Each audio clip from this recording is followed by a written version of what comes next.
which is focusing on introducing these techniques so that somatic awareness, breathwork, and nervous system tools to frontline emergency responders and frontline workers. However, what I will say is that these tools are so universal that they go well beyond that group of people and are relevant to us. Welcome to the Phase 4 podcast, inspired by Vishen Lakiani and Ajit Nawalkar, co-founders of EverCoach, a division of Vine Valley. In this podcast, we speak to coaches and creatives about where they were, where they are, and where they are going. This is the intersection of what we focus on expands, and your story is your superpower.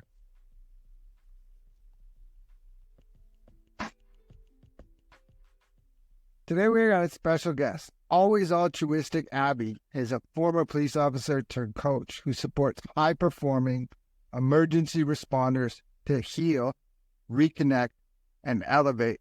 I'll let her tell you the name of her company, but it is brilliant, and we're about to have a brilliant conversation. So, Abbie, welcome to the podcast. Thank you so much for having me. It's a pleasure to be here. Appreciate it. So I guess I always kind of like to begin with just tell us a little bit more about yourself and how did you end up in this space? I am based over in the UK, and I am, as of April this year, former UK police officer. I served in the police for a total of 6 years, but I always like to say it was a pursuit of about 15 years for the time that I wanted to join the police and that I started preparing and building up for this dream career. And then to land my dream career, I'm now 6 years of service. However, I always like to say that for me, the police felt like it was almost over before it started because I lost my mum just before I joined police.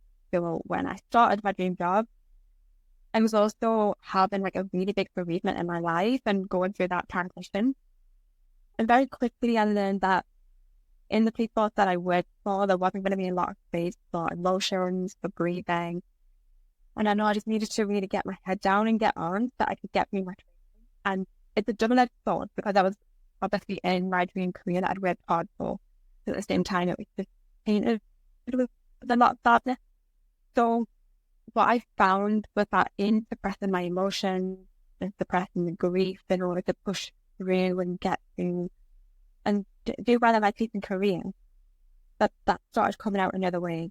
So the suppressed emotions were leaking out and impacting other areas of my life. That led to, I was engaged at the time when I joined the police and I had a breakdown of that relationship. And it's had a knock-on effect on future relationships and my health. And despite the fact that I was really determined and really quite a high performer with high motivation, I got promoted within 3 years. I reached a point where I hit burnout in my health.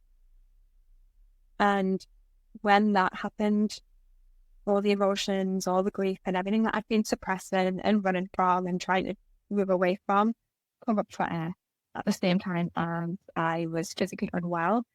So then it was a really challenging time of like, I've got all this emotion to face and deal with. I don't know how to do that because I've been running from it forever. And now I can't go anywhere because I'm physically unwell. So up until that point, I've been running basically from a mindset perspective and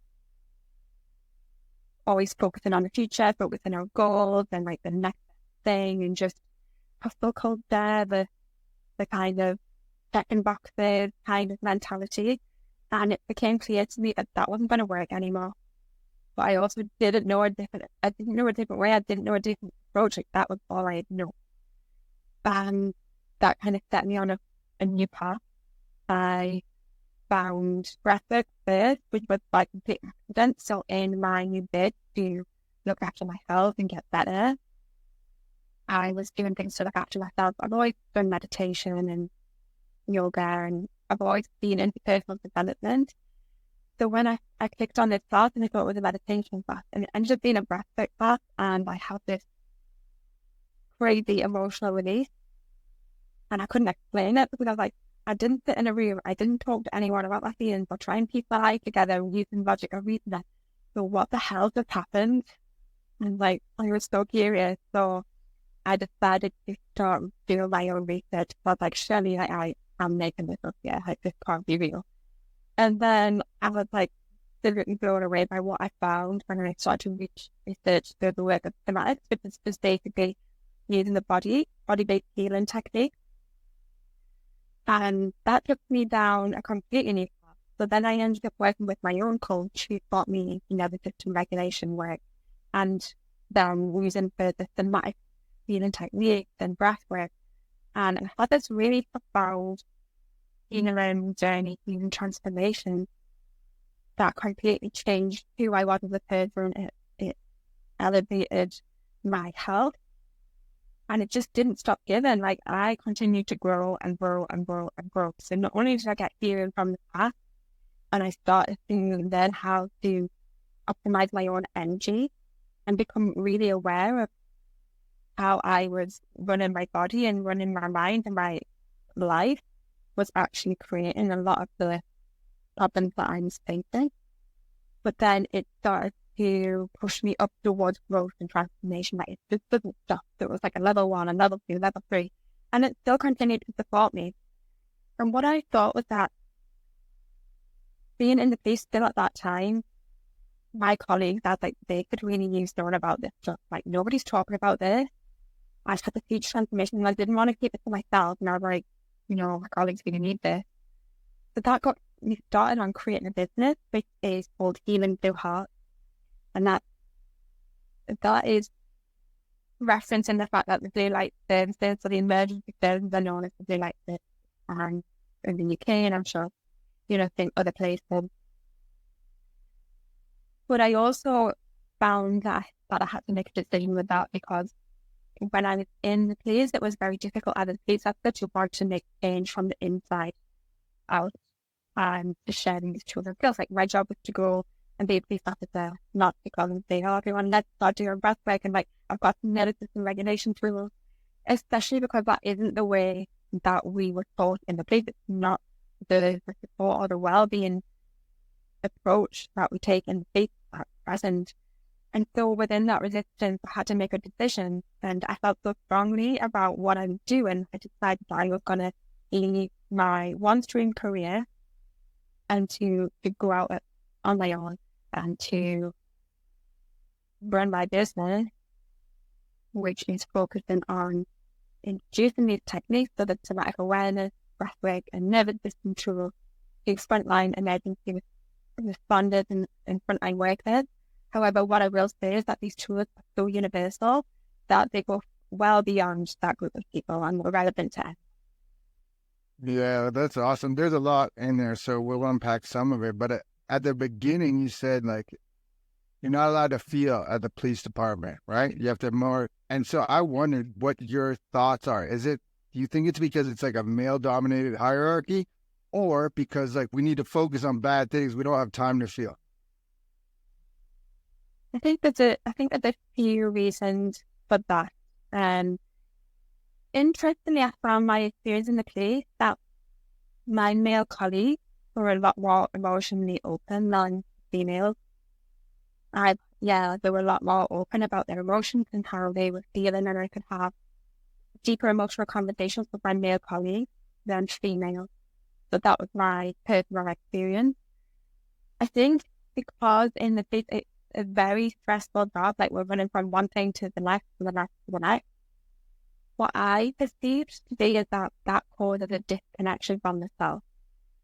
And living from the mind, like living from the neck upwards, it's like a disconnection from everything that's happening in the body, which is where we feel our emotions.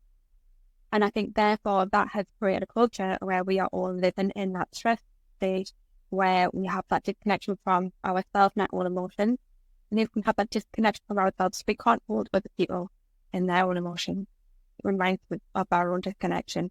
So what I think would happen was that there's just a very big disconnection because of the stress, the trauma, and not having the correct tools, training to actually be able to manage and deal with the stress and look after ourselves, our bodies at the same time. Enter Healing Blue Hearts. And that's where you come along, right? You've done all the work, you know the tools, you have the skills. And something you said, nervous system, even just there, you said up from the head up. And so we know the spinal cord is sending signals back and forth.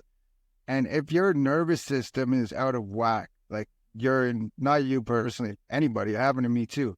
You're in trouble, right? It's like fight, flight constantly. You're not able to heal. You can't rest and repair. And this all stems from trauma and something like significant like happened to you with your mom. That's the basis. It just takes something like that. I was just reading The Alchemist, and he says about lead, how we turn lead into gold.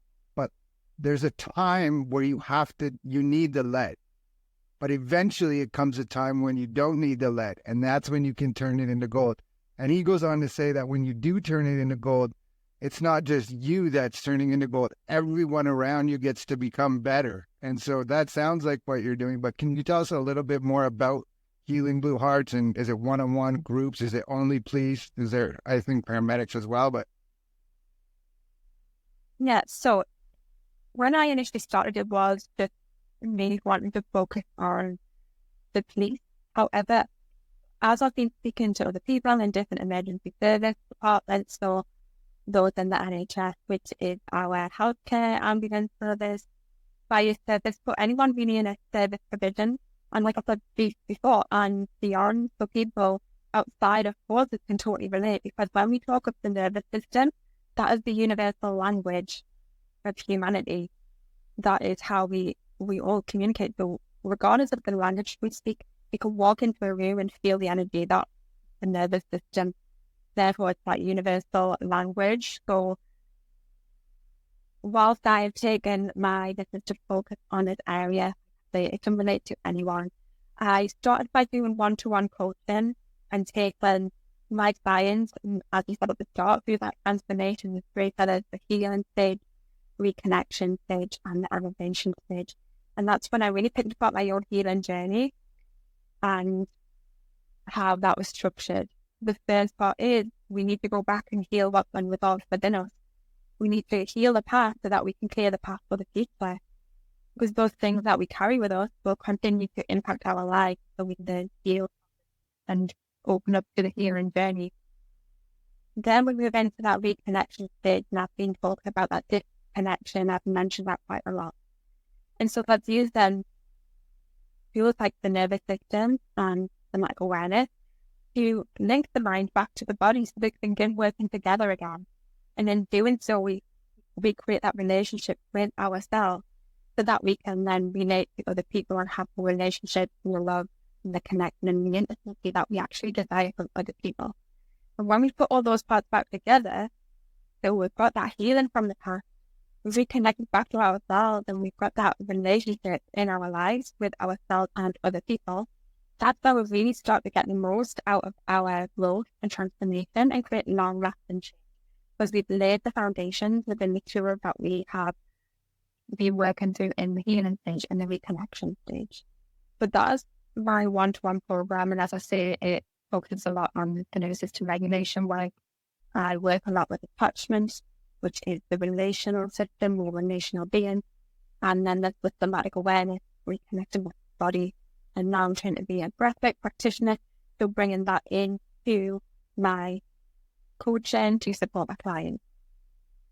I've also then been doing master classes with if you focus on stress and burnout resiliency. Again, I had those that were in the piece and different healthcare professions, but there were people from different parts of the world that just relate to the work that I'm doing. And now I'm moving into breathwork. So looking to do breathwork, which is going to be open to anyone. So it's not just focusing on service, but I would love to see more emergency service and frontline workers getting into breathwork. yeah, for sure, especially after the last 4 or 5 years, right? Frontline workers need it more than anybody. Something you said back there is it's what's within us. You didn't say the word trauma, but all those pain and suffering, that's what's within us. And I had never heard this until a couple of weeks ago, but there's a guy named Peter Levine, and he has a quote. He says, trauma is not what happened to us, but it's what's happened, what's inside of us. And then the girl said, that's empowering, because if it's something that just happened to you, you can't do anything about it. But because it's something that's inside of you, you can change and decide to release it. And this is one of the best ways, is breath work and that somatic release. You said something earlier, even while you were going through it, you felt these weird changes. What happened to me, I felt like almost like a shift in my brain. I felt like all these cathartic releases kept happening, but then there was like this shift, like where my brain, like it felt like it clicked. It was the weirdest feeling. But since then, everything's been awesome. And that's, for me, it feels like when that happened, it's almost that mind linking back to the body or vice versa, which is a part of it. So I guess where I'm going there is like, how important is that mind-body connection to healing? Well, just to touch on Peter Levine's work, like you just mentioned there, so he is the founder of somatic experiencing, and something else that he said is that numbness is a living death.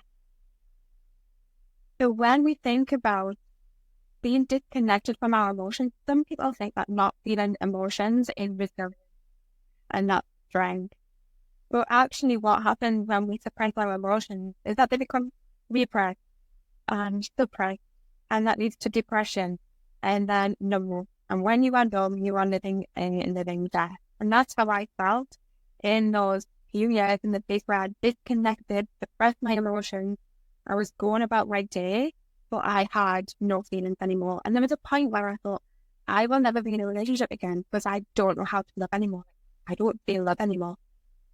And there were parts of myself that I thought were completely lost. So when I started working with the nervous system and it brought those parts of myself back online, my mind and my body were connected again. That started to make me feel alive. And the reason is because the nervous system is our sensory awareness. And they say that the sensory awareness and being sensitive is to be full of sense and to feel. And that's what it means. That's what it means to be alive, to be a fully felt human being, like in your own experience. It's not to disconnect from your emotions and to be in this living death. So that's, for me, how important it is. It's like, it has made me feel alive again. Yeah, for sure. Once you feel those feelings, like you see kids are the best at this, right? They'll be angry but they don't sit there and just trying to shove it or hide it. They get angry, and then 2 minutes later they're playing again. Like they move through it, right? And that's what it is. The quicker you can move through it. I would love to know your opinion about pain and suffering. Is there a difference between the two? And if so, what does that look like? So I think we all experience pain in life as humans, but suffering is optional. That's something that I have heard. And I will give you an example of from my own reflections myself of how I have been on my own suffering. So I often talk about when I found the place and when I was experiencing grief and I didn't feel like I could express grief and emotions, so I suppressed that. But at the same time, I also suppressed my own authenticity, because when you suppress true emotions, you suppress your authenticity. But what was actually happening in the mind, there was two things that were true. Yes, like the environment might not have been a very comfortable place for me to express those emotions.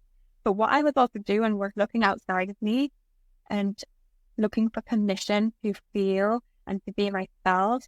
And when I didn't have that, I withdrew. And I shut myself down, and I started to show the version of me that was limited and not sure as my true self. And think that, well, if I show it as my true self and I am not welcome here, not working here, then maybe this isn't for me. I tried to mold myself to fit into an environment that ultimately wasn't for me. So I was then the person that would create my own suffering. The pain was that I was somewhere and I was going through a really challenging life experience, like losing my mom and having grief and starting my dream career. That was a really big move in life and having no support around me. And yeah, that's pain. But suffering, that was me looking outside of me for what I needed to give myself. And I continued that by continuing to suppress my emotions and not show the true self, and just continue down that path until it got to the point where like something has to change here. So then I reached a point of desperation until I made the switch to actually change my life. So that's my answer to the question, is that we all feel pain as humans. Suffering is optional, and it's usually as a result sometimes of our own limitations. Like I was doing the best I could back then with what I knew, but the lesson that I've learned is that I was actually creating and wanting to replace. Led into gold. That's what you did. Have you ever heard of tall poppy syndrome? No. So like a field of poppies, right? They're all like this straight level, but then one or two will shoot out way above. And what happens is that people taking care of the garden, the horticulturist, whatever you call it, they come along and they chop off the top poppies. And the idea is that we're, as humans, are afraid to grow and step above the rest of the crowd for fear that we're going to get pulled down by someone else or the rest of the crowd. And so I think you were there, but I don't think you're there anymore, which is really an amazing story. Harvest the gold. So, tragedy to triumph. How do you go back and harvest the gold out of those memories? There's always gold in the yin yang of life, right? There's a little drop of good and bad. There's a little drop of bad in the good. And so I know you've had other trauma like similar to that since then. If you don't want to go there, we can cut it and edit it. But how do you harvest the gold? And maybe even with that other trauma, how were you prepared to deal with it? So I know what you're referring to here is when I actually moved to a different place spot. And shortly after I joined this new place spot, I lost my fifth floor, like she did, but me, I didn't start a fifth floor. And so there I was again. Like you can see the parallels in that journey of here I am in a new place spot, and here I am with a bereavement again. And what I will say is that I wouldn't ever want to give like hints or tips or tricks to deal with grief or grief. Grief is as unique as the person and as unique as human life. But what I did find was that because I had done that work on myself in the middle section, like between the two bereavements, I handled it completely different the first time. So I took 2 months of work after I lost my sister, where I compared that to when I lost my mum, and I just had my head down, pushing forwards, and I didn't give myself any time to grieve. I was avoiding it, whereas this time I sat in that grief and allowed it to just be in its raw expression. And I could sit with that this time. I knew how to look after myself while dealing with this huge emotion, this huge loss. And whilst I am still in a grieving process and will be for a long time, but the reason why I'm sitting here now and I'm able to speak about it is because I allow the emotions to be released as and when I feel them. Whereas if you compared me to at the time I lost my mom, and even though it could have been like a year down the line, 2 years down the line, I probably couldn't speak about it with getting really emotional, and that was because it was all stuck inside and not flowing freely. And everything of water, and they say that water that still becomes stagnant. And emotions are there to move through it. They are energy in motion. So like even the flow and the expression in my emotions and allow myself to express grief, it's enabled me to still be able to continue crying and just hold both perspectives. You know, in some sense that I've had the best year of my life and the most challenging, like my sister. And yet I've left the place and started this new adventure, and I've been traveling and I'm writing a book and I'm trained to be a breathwork practitioner and I've got a healing blue heart. And I've learned that both of those things can be true at once. Like I am grieving and I am heartbroken, and I'm also doing some incredible things in my life and in my business and my growth. And I can hold those two simultaneously. Whereas me 6 years ago, like I didn't know how to hold that and withdrew and suppressed and became a living death. Thank you. I really appreciate being vulnerable because that's not easy. So thank you for that. I think that's going to help a lot of people. I think the idea that I knew you were going to say that answer, and that's kind of why I wanted it, because it makes a difference. Sit with the emotions is exactly what I was thinking, and that's what you did. And this is it. Like, if you sit with it, you move through it. If you don't, you suppress, repress. You might think you're avoiding it, but you're just avoiding it. It's going to come out as anger or violence or some other horrible way that you don't want. So I really appreciate you going there, because it's not easy to be vulnerable like that. I would like to, though, you talked about stress and burnout resiliency. And so like that, it's not just for first responders. I see a lot of this in the corporate world now. People are sitting at the office, 2 15-minute breaks, a half-hour lunch, and they're like not interested. And then suddenly the whole world's like, oh, you don't have to do it. We can go online overnight. And then now it's coming back to a point where they started 1 day back in the office, 2 days, 3 days, and people are fed up with it. They're like, no way. Like, I can do more work at home. I can be more productive. I have a better quality of life, a better value of life. And so people are saying no. There's something, I don't know if you heard, the Great Resignation. Have you heard about that? Maybe it's 2 years old by now, but it's the Great Resignation. So the Great Reset was the guy Klaus Schwab from the World Economic Forum. After the pandemic, he called it the Great Reset. Then came along this thing called the Great Resignation. And if you look at any of these articles, Harvard Business Review, all these amazing institutions have articles saying some numbers as high as 65% of corporate people won't go back to work. Office spaces in downtown Toronto are at 80% empty.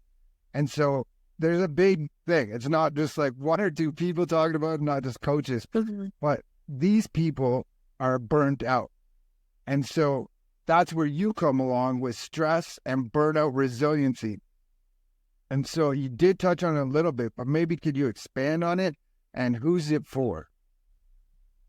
Well, I think anyone who has a nervous system and experience of stress can benefit from actually learning about the physiology of stress. Like, I was blown away when I looked at the physiology of stress, burnout, and trauma, and how we actually look to support ourselves in the world and in the culture at the present. Like, the two are completely contradictory. So I'll start by just touching on something that we spoke about, a quote from Peter Levine before about trauma. Well, a take on that is the same with stress. So stress is not what's happening to you. It's not what's happening around you. It's not what's happening in your environment, your workload, your resources, your finances per se. Although these things can make us feel very stressed, but it's actually what's happening inside of you in response to external things. It's a stress response. So that's what's happening in your body and in your nervous system. So therefore, the most intelligent way of managing stress is through the body and through the nervous system and using the breath. However, we're not taught that. We're taught to live from the mind upwards. And therefore, we've got into a habit and a way of doing things in society where we look outside of us for these external things that are going to make us feel better. So we've got this fear mentality, when really the answers lie in the body. So just in the same way that the body knows how to heal a cut and grow hair without us having to actually think about it, we have the breath, and the breath controls the nervous system. And the nervous system is where we are feeling stress, and that's why we're expressing stress. So actually everything that we already need is inside of us. And then those things that we look for externally become resources instead of gifts. So if we can start then generating practices with the breath and with the nervous system on a consistent basis, what we do is we create a baseline of regulation, so that we're not leaving it to where we get to these heightened states of burnout and heightened states of stress before we take action and look for something outside of us. We're able to recognize at a much earlier stage when we're starting to go into states of stress and burnout and take action to bring it back. And also, by the way, going into states of stress and burnout are fine. Like, they are survival mechanisms, and we need both parts. But the issue we have is when we go so high into them and we don't know how to get out. So we haven't created the flexibility in the nervous system to be able to move out of those states. And it's when we get stuck there, that's the issue.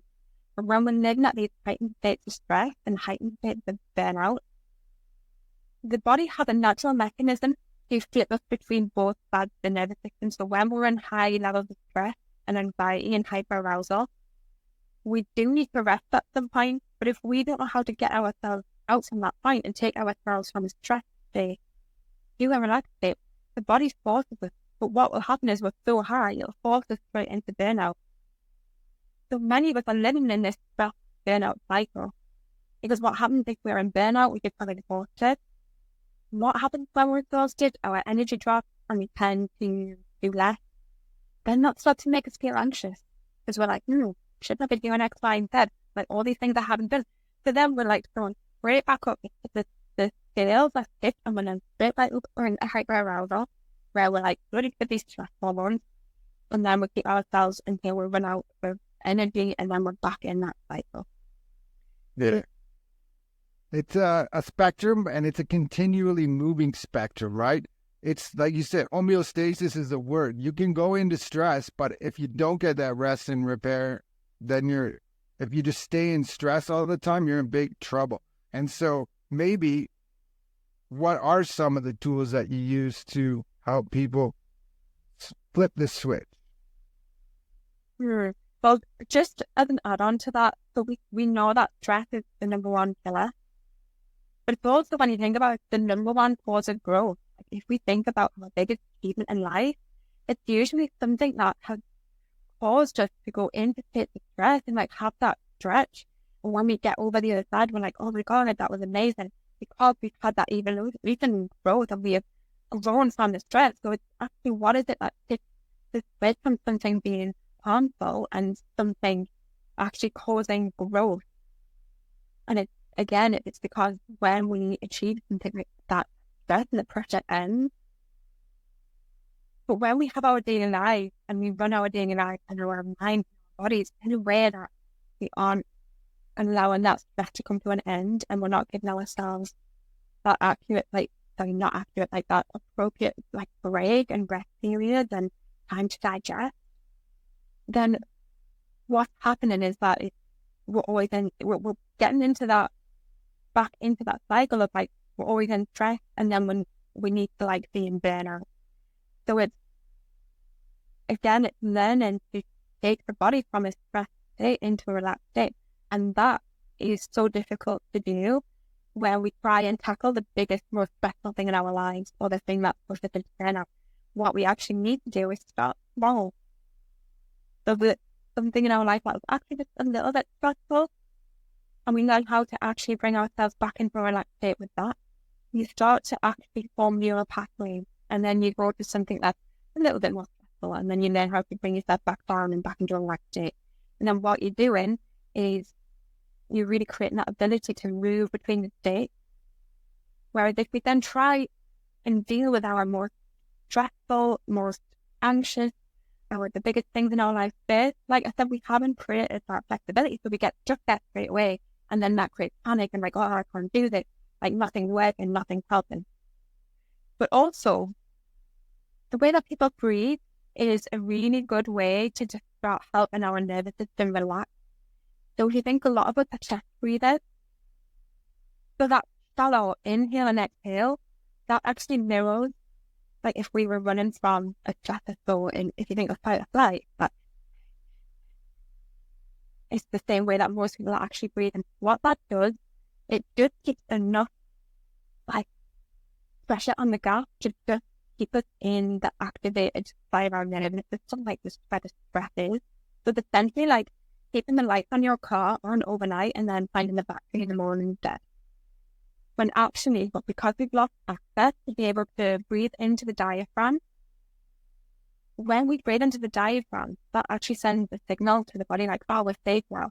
Like that deeper breath that we would use at the point of when the stress ends. And if we look into the animal kingdom and the animal world, we see videos where they're being they're running away from a predator. And as soon as the stress comes, as soon as the stress is gone, like they shake it off and then they get that diaphragmatic breathing.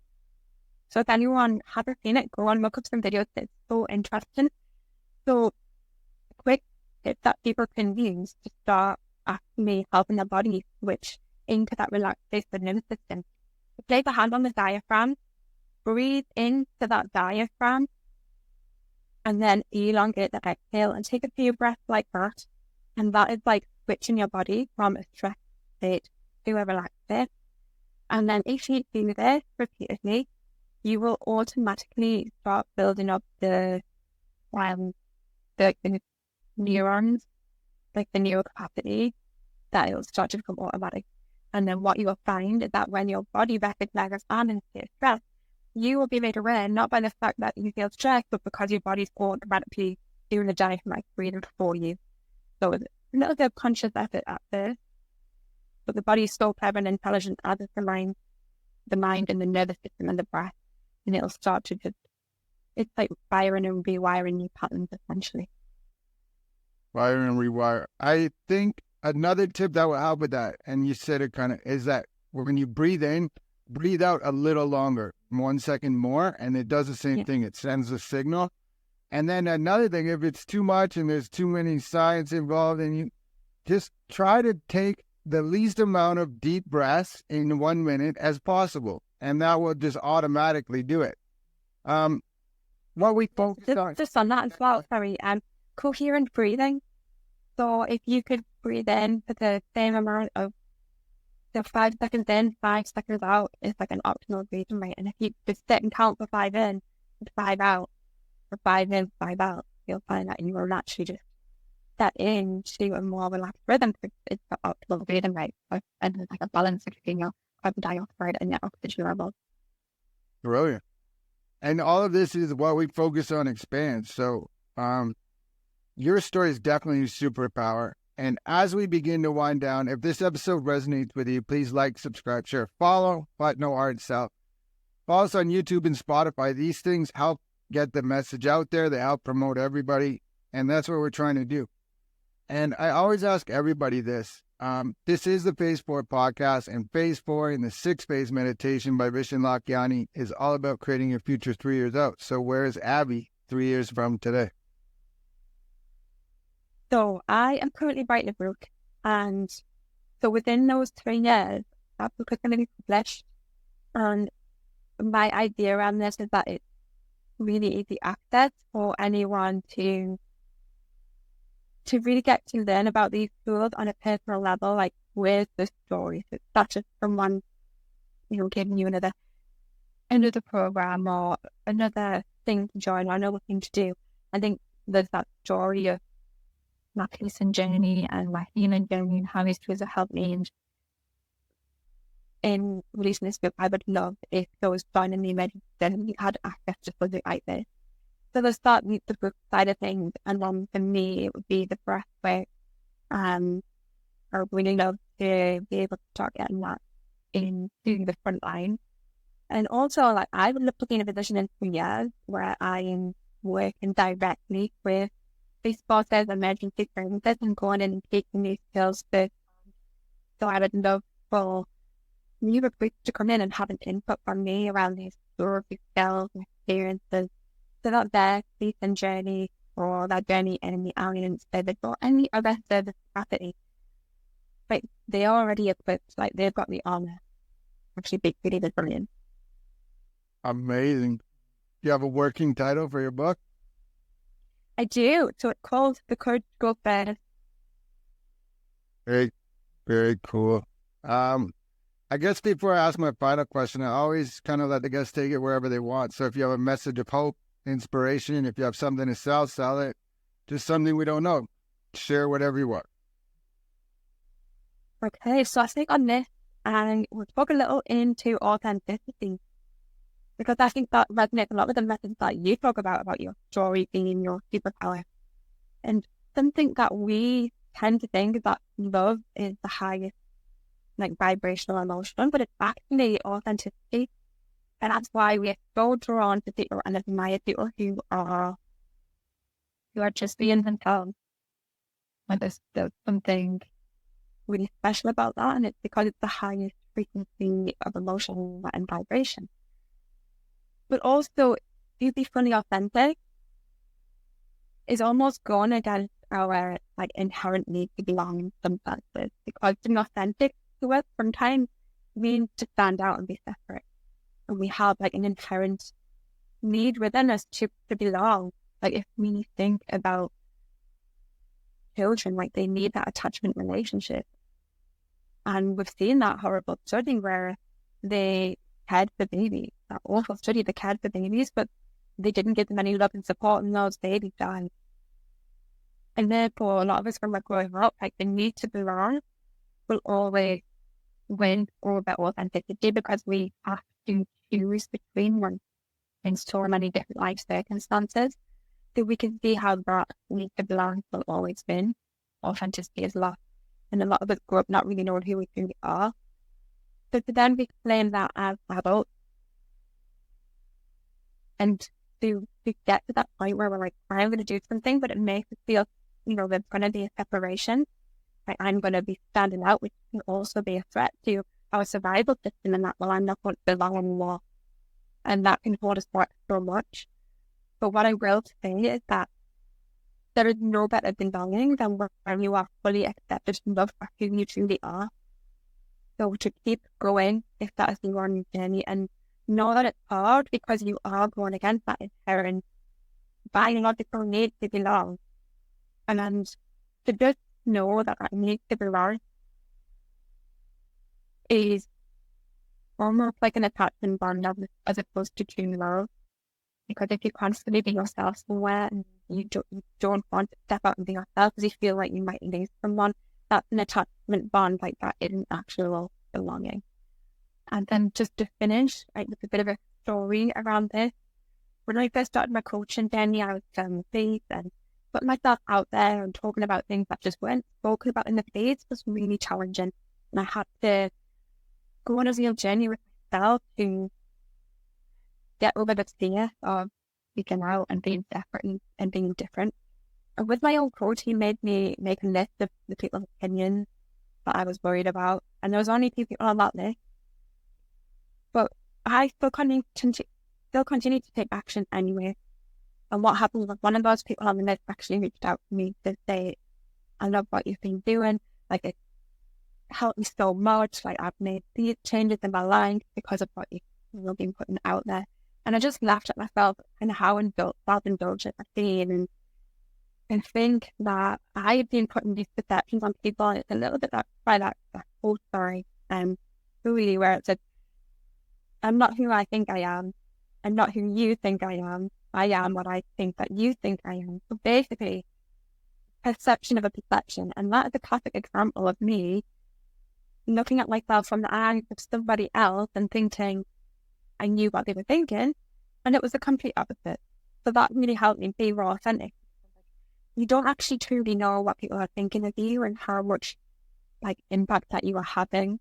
So from that, what I will say is like never really know how much impact you are having on people's lives and how much people need to hear your message and see you in your authenticity, and it really helps them. We just don't always know it because we sometimes wait for that external validation. We don't always get that. We just don't underestimate how powerful it is, and that people are listening and watching. Yeah, I love it. So authenticity, right? There's this need, like back in the day, if you went against the tribe, you might get kicked out of the tribe. And so people just conform to whatever, even if it's not real. And then that's tall poppy syndrome right there again.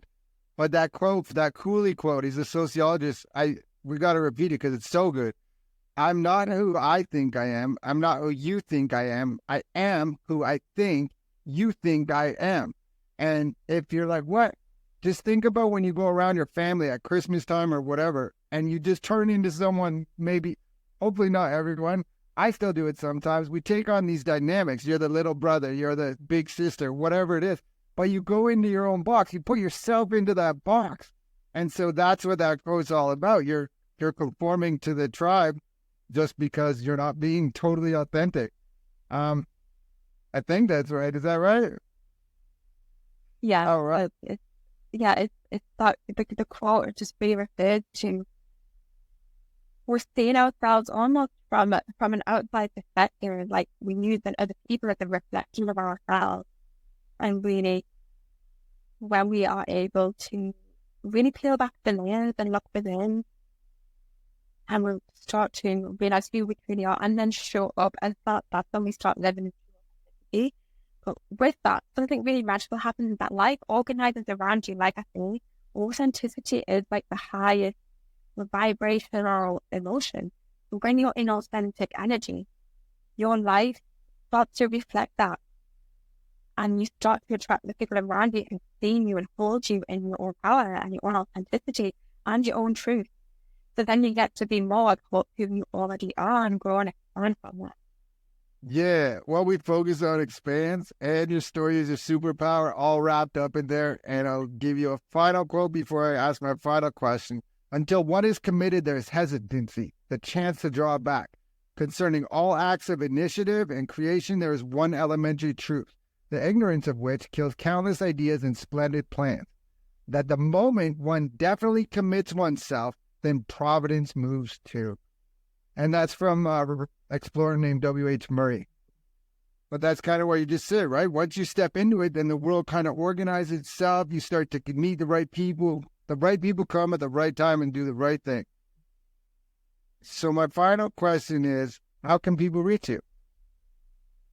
So I'm mainly hang out on Instagram. So my account is Healing Blue Heart, and I can be contacted by DM if anyone is even just wanting to ask questions about somatic and nervous system regulation and breath. I love hearing people's stories and like transformative stories, and love just connecting with humans and showing more just journey into the healing and empowerment. So yeah, and anyone even just wants to come out and have a chat, like really make contact. I love hearing stories. Amazing. Abbie, thank you so much. I'm so grateful for your time today. Thank you so much for having me. Thanks.